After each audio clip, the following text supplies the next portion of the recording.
Hello বন্ধুরা, আপনারা সবাই কেমন আছেন? আশা করি অনেক ভালো আছেন। তো বন্ধুরা, আজকে আপনাদের সামনে আরেকটি নতুন ইন্টারেস্টিং রিয়াকশন ভিডিও নিয়ে চলে আসলাম। তো বন্ধুরা, আজকে আমরা যে ভিডিওটি দেখব, এই ভিডিওটির টপিক হচ্ছে ভারতীয় উপমহাদেশে শ্রেষ্ঠ রাঁধুনি ছিলেন মানবতার আম্মু শেখ হাসিনা। তো বন্ধুরা, চলুন আজকের আমরা এই ভিডিওটিতে দেখে নেই উপমহাদেশের শ্রেষ্ঠ রাঁধুনি শেখ হাসিনাকে নিয়ে আজকের এই ভিডিওটি। তাই আপনারা এই ভিডিওটি সম্পূর্ণ দেখুন। আর এই ভিডিওটি আমরা নিয়েছি ফাফরবাস ফান ইউটিউব চ্যানেল থেকে। তো এই চ্যানেলটির লিঙ্ক ও এই ভিডিওটির অরিজিনাল লিঙ্ক আমরা ডিসক্রিপশন বক্সে দিয়ে রাখবো, ওখান থেকে চেক আউট করতে পারেন। আর সেই সাথে ভিডিওটি দেখার আগে যারা আমাদের চ্যানেলটি এখনো সাবস্ক্রাইব করেননি, তারা আমাদের চ্যানেলটি সাবস্ক্রাইব করে পাশে থাকা বেল বাটনটি অল করে দিন। তো বন্ধুরা, এবার ভিডিওটি দেখা যাক।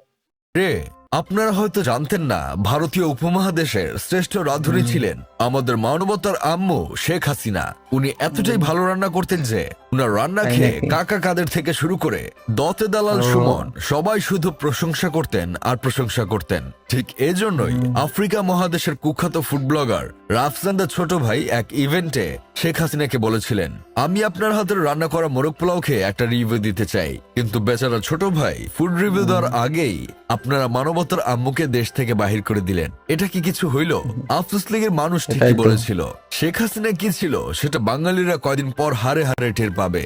এই যে বর্তমানে দেশে টমেটো কেজি হিসেবে বিক্রি না হয়ে তা তো টের হানি হিসেবে পাচ্ছেই। বিক্রি হচ্ছে, ঝিঙ্গা, ধুন্দুল, চিচিঙ্গার মতো অদ্ভুত সবজিগুলো ৮০ থেকে ১০০ টাকা কেজি বিক্রি হচ্ছে, মানুষ এখন খেতে পারছে না।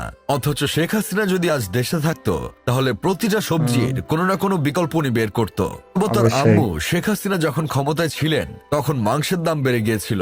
উনি জনসাধারণকে তখন মাংসের পরিবর্তে কাঁঠালের বার্গার, রোল ও কাবাব তৈরির পরামর্শ দিয়েছিলেন। শেখ হাসিনার মতে মাংসের কাবাবের চেয়ে কাঁঠালের কাবাবের নাকি দাম বেশি। আফসোস লীগের প্রতিটা এমপি মন্ত্রী থেকে শুরু করে ঘেউ ঘেউ লীগের প্রতিটা পোলাপান শেখ হাসিনার হাতে তৈরি করা কাঁঠালের কাবাব খেত আর দিনরাত তেল মারত।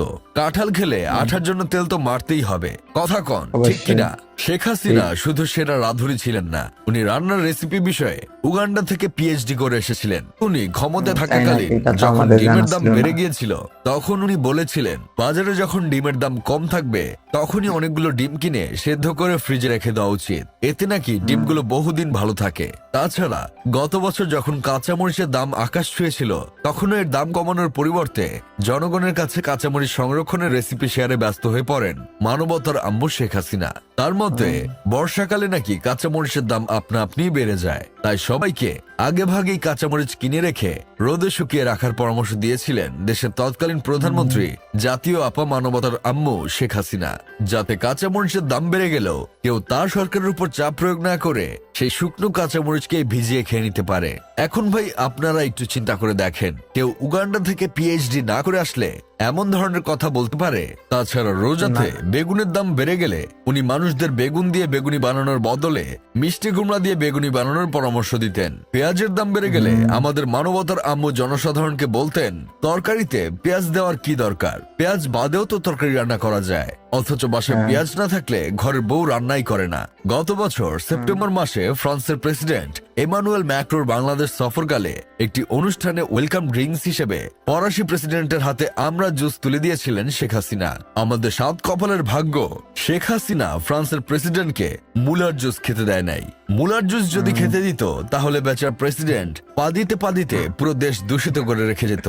অবশ্য আমার বন্ধু ভাই কেরামতের হয়েছে, মতে অনেক কম মানবতার পারছেন। আম্মু শেখ হাসিনা এখন যদি দেশে থাকতো, তাহলে দ্রব্যমূল্যের ঊর্ধ্বগতি দেখে জনসাধারণকে পরামর্শ দিত, আপনারা শাকসবজি না খেয়ে ঘাস লতা পাতা খাওয়ার চেষ্টা করুন। লাল শাকের পরিবর্তে আপনারা কলা পাতা খান। পুঁই শাক, পালং শাক, কলমি শাকের পরিবর্তে আম পাতা, জাম পাতা, কাঁঠাল পাতা খান। যাই হোক, শেষমেশ আমি গোলাম হোসেন একটা কাজের কথা কই, জাতীয় আপা মানবতার আম্মু শেখ হাসিনা দেশ থেকে চলে গেলেও তার এই অদ্ভুত রেসিপিগুলো বাঙালিরা আজীবন মনে রাখবে। আজ শেখ হাসিনা অবশ্যই। দেশে থাকলে প্রতিটা সবজির বিকল্প উনি বলে দিতে পারত, বাঙালি অবশ্যই। বিকল্প কিছু খেয়ে বেঁচে থাকতে পারত। এখন যেহেতু শেখ হাসিনা দেশে নাই, সেহেতু না খেতে পেরে কাঁদো বাঙালি, কাঁদো। কাঁদো। তো বন্ধুরা, ভারতীয় উপমহাদেশের শ্রেষ্ঠ রাঁধুনি ছিলেন মানবতার আম্মু শেখ হাসিনা। তার রেসিপিগুলো আমরা আজকের এই ভিডিওটিতে আবারও নতুন করে জানতে পারলাম। যারা তার এই রেসিপিগুলো ভুলে গিয়েছিলেন তারা এই ভিডিওটির মাঝে আবারও নতুন করে জানতে পারলেন।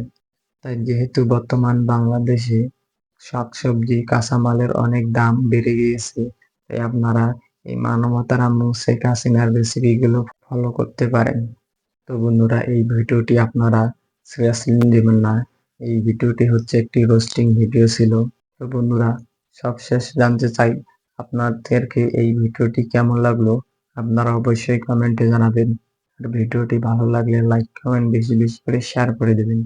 আর নেক্সট টাইম কেমন ভিডিও পেতে চান আপনারা অবশ্যই কমেন্টে জানাবেন। আর নিয়মিত আরো এমন ভিডিও পেতে যারা আমাদের চ্যানেলটি এখনো সাবস্ক্রাইব করেননি, তারা আমাদের চ্যানেলটি সাবস্ক্রাইব করে পাশে থাকা বেল বাটনটি অল করে দিন। তো বন্ধুরা, আজকে পর্যন্তই। আরেকটি নতুন ভিডিও নিয়ে দেখা হবে। ধন্যবাদ। আল্লাহ হাফেজ।